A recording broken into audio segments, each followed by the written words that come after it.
Hello friends, welcome to all UPPSC 360। और इस video में हम बात करने वाले हैं इतिहास में। और हमने जैन धर्म की शुरुआत की थी, इसमें कुछ टॉपिक जो बच गए थे हम उसको इस वीडियो में कवर करने वाले हैं। साथ ही साथ हम बौद्ध धर्म को भी कवर करेंगे। ठीक है, तो चलो शुरू करते हैं आज का वीडियो। जैन धर्म में आत्मा की मान्यता है। ठीक है, तो आत्मा की मान्यता अगर प्रश्न पूछे जैन धर्म, बौद्ध धर्म, वैदिक काल, तो इन सब में जैन धर्म में आत्मा की मान्यता है। महावीर जो हैं वो पुनर्जन्म एवं कर्मवाद में विश्वास करते थे।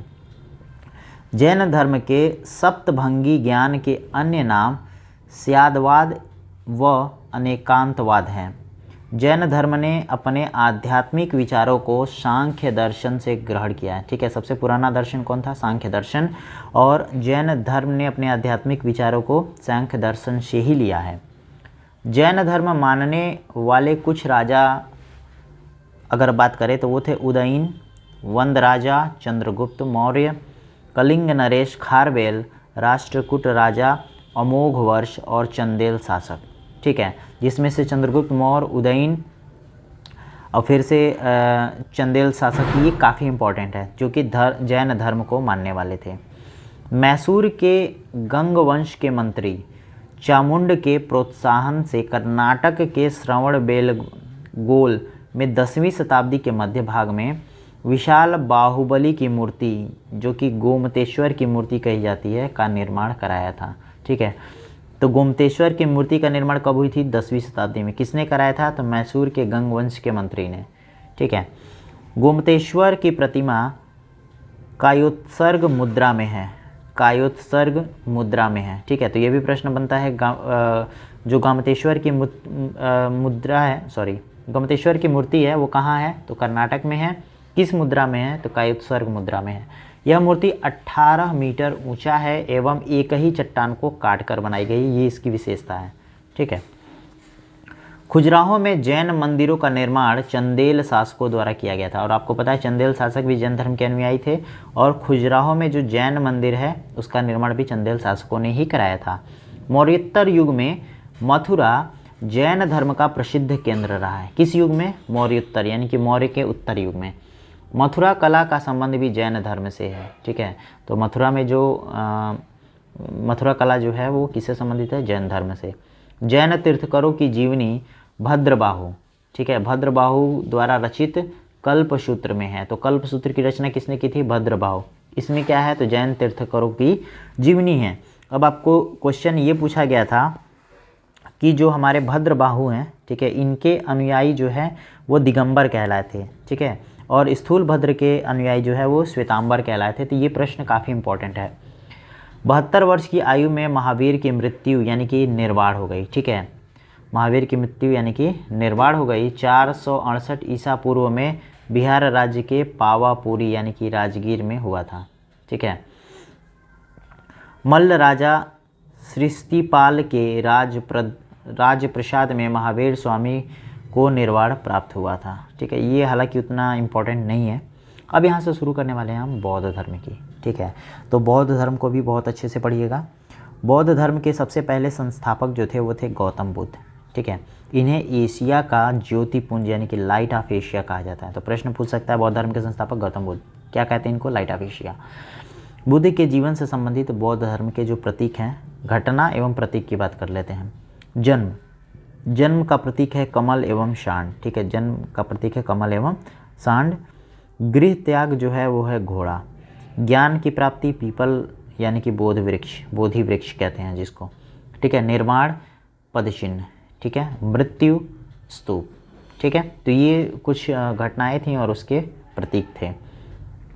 गौतम बुद्ध का जन्म 563 ईसा पूर्व में, ध्यान देना ईसा पूर्व में, ईसवी पूर्व में नहीं, ईसा पूर्व में कपिल वस्तु के निकट लुम्बिनी नामक स्थान पे हुआ था। ठीक है, तो कहाँ हुआ था? लुम्बिनी में, कपिल वस्तु। इनके पिता शुद्धोधन शाक्यगढ़ के मुखिया थे। ठीक है, पिता का नाम था शुद्धोधन और वो शाक्यगढ़ के मुखिया थे। इनकी माता का नाम था माया देवी। ठीक है, मृत्यु इनके जन्म के 7वें दिन हो गई थी। इनका लालन पालन सौतेली माँ प्रजापति गौतमी ने की थी। किसने? प्रजापति गौतमी ने। इनके बचपन का नाम था सिद्धार्थ। ठीक है, तो गौतम बुद्ध के बचपन का क्या नाम था? सिद्धार्थ। गौतम बुद्ध का विवाह 16 वर्ष की अवस्था में यशोधरा के साथ हुआ था। ठीक है, कितनी वर्ष की अवस्था में? 16 वर्ष की अवस्था में। इनके पुत्र का नाम था राहुल।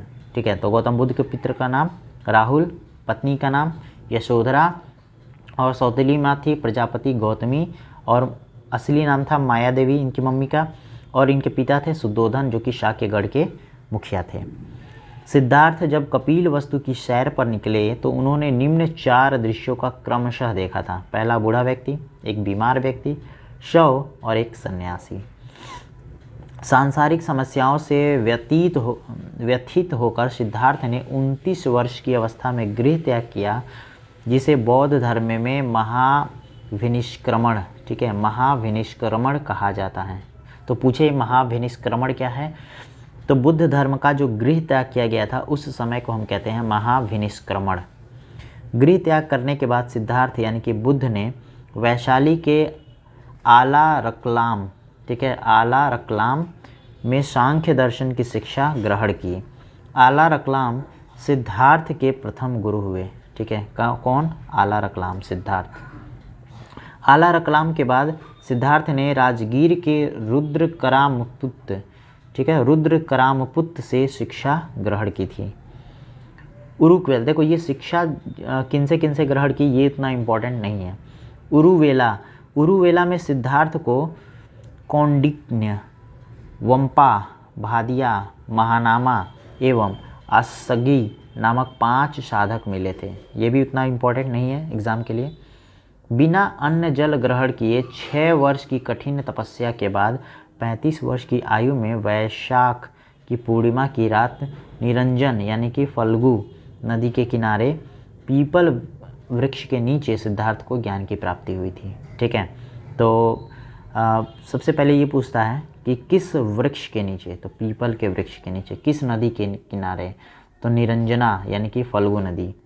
ठीक है, और कितनी आयु में? 65 वर्ष की आयु में सिद्धार्थ को ज्ञान की प्राप्ति हुई थी। ज्ञान प्राप्ति के बाद सिद्धार्थ जो है वो बुद्ध के नाम से जाने गए। वह स्थान बोधगया कहलाया। ठीक है, तो जिस स्थान पे इनको ज्ञान की प्राप्ति हुई थी उसको क्या कहते हैं? बोधगया।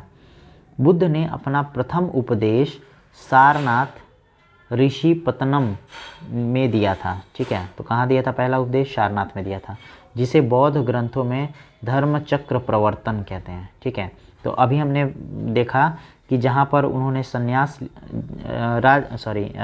गृह त्याग किया था उसको हम महाविनिष्क्रमण कहते हैं, और जिस स्थान पर उन्होंने पहला उपदेश किया था उसे धर्मचक्र प्रवर्तन कहा गया। बुद्ध ने अपने उपदेश जनसाधारण की भाषा पाली में दिया है। ठीक है, तो बुद्ध का उपदेश किस भाषा में है? पाली भाषा में। बुद्ध ने अपने उपदेश कौशल, वैशाली, कौशाम्बी व अन्य राज्यों में दिए। सर्वाधिक उपदेश जो है वो कौशल देश की राजधानी श्रावस्ती में दिया है। ठीक है, तो इस समय जो श्रावस्ती जो है वो उत्तर प्रदेश में है। इसके प्रमुख अनुयायी शासक थे बिंबिसार, प्रसेनजीत व उदयन। ठीक है, तो बौद्ध धर्म के जो प्रमुख अनुयायी कौन कौन थे? बिंबिसार, प्रसेनजीत और उदयन। और जैन धर्म का भी हमने आपको बताया था। बुद्ध की मृत्यु 80 वर्ष की अवस्था में 483 ईसा पूर्व में कुशीनगर, जो कि देवरिया उत्तर प्रदेश के पास है। हालांकि अब इस समय कुशीनगर एक जिला के रूप में है, डिस्ट्रिक्ट के रूप में है। पहले वही डिस्ट्रिक्ट जो थी वो देवरिया थी। ठीक है, और ये यूपी में पड़ता है, गोरखपुर के पास में चुंद द्वारा अर्पित भोजन करने के बाद हो गई थी, जिसे बुद्ध धर्म में महापरिनिर्वाण कहा जाता है। ठीक है, तो बुद्ध की मृत्यु को क्या कहते हैं? महापरिनिर्वाण। मल्लों ने अत्यंत सम्मानपूर्वक बुद्ध का अत्यष्टित संस्कार किया था। एक अनुश्रुति के अनुसार मृत्यु के बाद बुद्ध के शरीर के अवशेषों को 8 भागों में बांटकर उन पर 8 स्तूपों का निर्माण कराया गया। बुद्ध के जन्म व मृत्यु की तिथि को चीन परंपरा के कैंटोन अभिलेख के आधार पर निश्चित किया गया है। ठीक है, तो किसकी? बुद्ध की मृत्यु एवं जन्म की तिथि को चीनी परंपरा के अनुसार निर्धारित किया गया है। कौन से अभिलेख से? तो कैंटोन अभिलेख से। बौद्ध धर्म के बारे में हमें विशद ज्ञान त्रिपिटक, ठीक है, जिसको हम विनय पिटक, सूत्र पिटक व अभिधम्म पिटक से प्राप्त होता है। 3 पिटकों की भाषा जो है वो है पाली। थेरवाद मत की पाली त्रिपिटक सबसे पुरानी है। सूत्र पिटक में बुद्ध के धर्म सिद्धांतों का संवाद के रूप में संकलन किया गया है। किसमें? सूत्र पिटक में। विनय पिटक में संघ के भिक्षु एवं भिक्षुणी के लिए बनाए गए नियमों का संग्रह है और इसे संघ के अनुशासन के तोड़ने पर किए जाने वाले प्रायश्चितों की भी सूची दी गई है। अभिधम्म पिटक में सूत्र पिटक के वर्णित सिद्धांतों के सुव्यवस्थित अनुशीलन के लिए आवश्यक सूचनाओं के सारांश तथा प्रश्नोत्तरी का समावेश किया गया है। पाली त्रिपिटकों की पहली शताब्दी ईसा पूर्व में श्रीलंका के शासक वत्तगामिनी की देखरेख में यह पहली बार लिपिबद्ध किया गया था। कौन सी लिपि? पाली लिपि। सूत्र पिटक के 5 निकाय हैं। ठीक है, सूत्र पिटक के 5 निकाय हैं: दीप, मध्यम, संयुक्त, अगंतुर और खुद्दक। बुद्ध के पूर्व जन्मों से जुड़ी जो जातक कथाएं हैं, खुद्दक निकाय में 15 पुस्तकों में से एक हैं। खुद्दक निकाय में धम्मपद यानी कि नैतिक उपदेशों का पदात्मक संकलन, थेर गाथा बौद्ध भिक्षुओं की गीत और थेरी गाथा बौद्ध भिक्षुणियों की गीत है। बौद्ध धर्म मूलतः अनिश्वरवादी है, इसमें आत्मा की परिकल्पना भी नहीं है। ठीक है, तो बौद्ध धर्म में आत्मा की परिकल्पना नहीं है, जबकि जैन धर्म में आत्मा की परिकल्पना का वर्णन किया गया है। बौद्ध धर्म में पुनर्जन्म की मान्यता है। ठीक है, बौद्ध धर्म में पुनर्जन्म की मान्यता है। तृष्णा की क्षीण हो जाने की अवस्था को ही बुद्ध का निर्वाण कहते हैं। ठीक है, तो तृष्णा की क्षीण हो जाने की अवस्था को बुद्ध का निर्वाण कहा जाता है। विश्व दुखों से भरा है का सिद्धांत बुद्ध ने उपनिषद से लिया है। बुद्ध के अनुयायी 2 भागों में विभाजित थे। पहला थे भिक्षुक, दूसरा थे उपासक। भिक्षुक किसे कहते हैं? तो बौद्ध धर्म के प्रचार के लिए जिन्होंने संन्यास ग्रहण किया है उन्हें भिक्षुक कहते हैं। और उपासक गृहस्थ जीवन व्यतीत करते हुए बौद्ध धर्म को अपनाने वाले को हम उपासक कहते हैं। बौद्ध संघ में सम्मिलित होने के लिए न्यूनतम आयु सीमा जो है वो 15 वर्ष है। बौद्ध संघ में प्रविष्ट होने को उपसंपदा कहा जाता है। ठीक है, तो बौद्ध धर्म में जब प्रविष्ट होना है उसको क्या कहते हैं? उपसंपदा। बौद्ध धर्म के त्रिरत्न हैं बुद्ध, धम्म एवं संघ। ठीक है, बुद्ध, धम्म एवं संघ, ये क्या है? बौद्ध धर्म के त्रिरत्न हैं। देखो, बौद्ध सभाएं, पहले सभा उसका समय दिया गया है और स्थान दिया गया है, अध्यक्ष और शासक दिया गया है। ठीक है, तो देखो अजातशत्रु, कालाशोक, अशोक और कनिष्क, ये सभी शासक थे जब हम बौद्ध समितियों का गठन हमने देखा। ठीक है, और स्थान भी दिया गया है। तो अजातशत्रु के समय में राजगिरी में हुआ था, कालाशोक के समय में वैशाली में हुआ था, अशोक के समय में पाटलिपुत्र में हुआ था और कनिष्क के समय में कुंडलवन में हुआ था। ठीक है, अध्यक्ष उतने इम्पॉर्टेंट नहीं है। प्रथम बौद्ध समिति 483 ईसा पूर्व में राजगिरी में हुआ था। द्वितीय बौद्ध समिति जो है संगीति जो है वो 383 यानी कि ठीक 100 साल बाद हुआ था वैशाली में। तृतीय बौद्ध संगीति जो है 255 ईसा पूर्व में हुआ था पाटलिपुत्र में। और चतुर्थ बौद्ध संगीति जो है वो कुंडलवन में हुआ था। ठीक है, तो ये बौद्ध समितियाँ हालांकि उतनी इम्पोर्टेंट नहीं है। चतुर्थ बौद्ध संगीति के बाद बौद्ध धर्म 2 भागों हीनयान एवं महायान में विभाजित हो गया। ठीक है, तो चतुर्थ बौद्ध संगीति ईस्वी की प्रथम, ठीक है, ईस्वी की प्रथम यानी कि पहली ईस्वी में हुई थी। तो इसी के बाद बौद्ध धर्म जो है वो 2 भागों में बटा। पहला भाग था हीनयान, दूसरा था महायान। बौद्ध धर्म के महायान संप्रदाय का आदर्श जो है वो बोधिसत्व, ठीक है, बोधिसत्व है। किसका? तो महायान का आदर्श। बोधिसत्व दूसरों के कल्याण को प्राथमिकता देते हुए अपने निर्वाण में विलंब करते हैं। हीनयान का आदर्श अरहत पद को प्राप्त करना है। ठीक है, अरहत पद को प्राप्त करना है। जो व्यक्ति अपनी साधना से निर्वाण की प्राप्ति करते हैं उन्हें ही अरहत कहा जाता है। धार्मिक जुलूस का प्रारंभ सबसे पहले बौद्ध धर्म के द्वारा प्रारंभ किया गया था। बौद्धों का सबसे पवित्र त्यौहार जो है वो है वैशाख पूर्णिमा। ठीक है, तो ये काफ़ी इम्पोर्टेंट है कि बौद्धों का जो सबसे पवित्र त्यौहार है वो है वैशाख पूर्णिमा। जिसे बुद्ध पूर्णिमा के नाम से भी जाना जाता है। इसका महत्व इसलिए है कि बुद्ध पूर्णिमा के ही दिन बुद्ध का जन्म एवं ज्ञान की प्राप्ति एवं महापरिनिर्वाण प्राप्त हुआ था। ठीक है, तो तीनों घटनाएं एक ही दिन हुई थी, बुद्ध पूर्णिमा के दिन। बुद्ध ने सांसारिक दुखों के संबंध में 4 आर्य सत्यों का उपदेश दिया है। वे हैं दुख, दुख समुदाय, दुख निरोग, दुख निरोगामिनी प्रतिपदा। ठीक है, इन सांसारिक दुखों से मुक्ति हेतु बुद्ध ने अष्टांगिक मार्ग की बात कही है। ये साधन है सम्यक दृष्टि, सम्यक संकलन, सम्यक वाणी और सम्यक कर्मांत, सम्यक आजीव, सम्यक व्यायाम, सम्यक स्मृति एवं सम्यक समाधि। बुद्ध के अनुसार अष्टांगी मार्ग के पालन करने के उपरांत मनुष्य की भव तृष्णा नष्ट हो जाती है और उसे निर्वाण प्राप्त होता है। ठीक है, तो बुद्ध के अनुसार जब अष्टांगी मार्ग को कोई भी अपनाता है या उसका पालन करता है तो उसकी भव तृष्णा नष्ट हो जाती है और वो निर्वाण प्राप्त हो जाता है। निर्वाण बुद्ध धर्म का परम लक्ष्य है। ठीक है, तो बुद्ध धर्म अपनाने का ही लक्ष्य है कि आपको निर्वाण प्राप्त करना है, जिसका अर्थ है दीपक का बुझ जाना। ठीक है, अर्थात जीवन मरण चक्र से मुक्त हो जाना।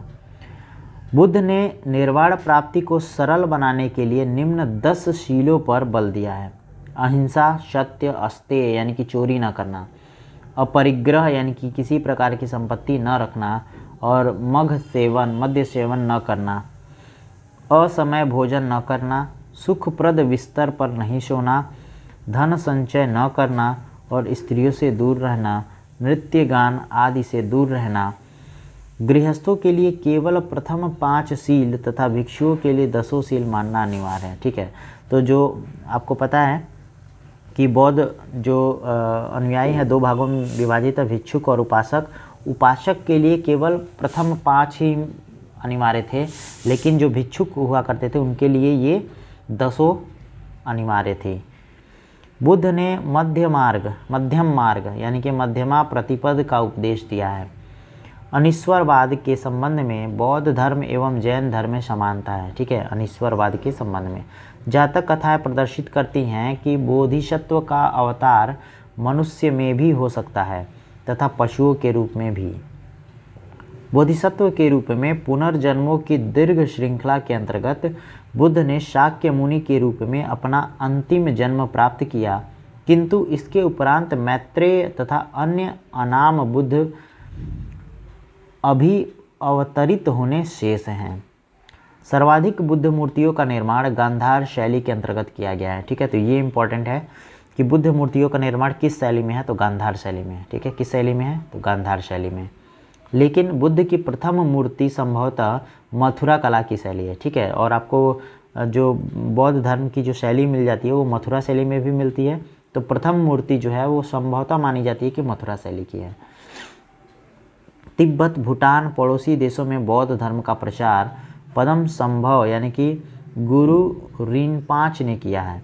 इनका संबंध बौद्ध धर्म के वज्रयान शाखा से था। इनकी 123 फीट ऊंची मूर्ति हिमाचल प्रदेश के रेवालसर झील में स्थित है। ठीक है, किसकी मूर्ति, तो गुरु रिनपाच की। ठीक है, कितनी फीट है, 123 फीट। कहाँ है, तो हिमाचल प्रदेश में है। भारत में उपासना की जाने वाली प्रथम मूर्ति संभवतः बुद्ध की है। ठीक है, तो भारत में जिस मूर्ति की उपासना की गई है, जिनकी मूर्ति की उपासना की गई, वो है बुद्ध की मूर्ति। भारत में महत्वपूर्ण बौद्ध मठ, ये काफ़ी इम्पोर्टेंट है। ठीक है, मठ स्थान राज्य में या केंद्र शासित प्रदेश में, जैसे ताबो मठ जो है वो तबो गांव में है और ये स्पीति घाटी में पड़ती है, हिमाचल प्रदेश। नामग्याल मठ ये धर्मशाला में है, हिमाचल प्रदेश। हेमिस मठ ये लद्दाख में है, जम्मू कश्मीर।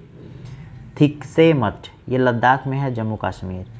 सासूर मठ ये लाहौल स्पीति हिमाचल प्रदेश में है और मिंड्रालिंग मठ देहरादून उत्तराखंड में है। रूमटेक मठ गंगटोक सिक्किम में है। तवांग मठ अरुणाचल प्रदेश में है। नामड्रागिल मठ मैसूर कर्नाटक में है और बोधिमंड मठ जो है बोधगया बिहार में है। ठीक है, तो ये थी बौद्ध धर्म से रिलेटेड जितने भी टॉपिक हो सकते थे हमने कवर कर लिया है। अब अगले वीडियो में हम कवर करने वाले हैं शैव धर्म।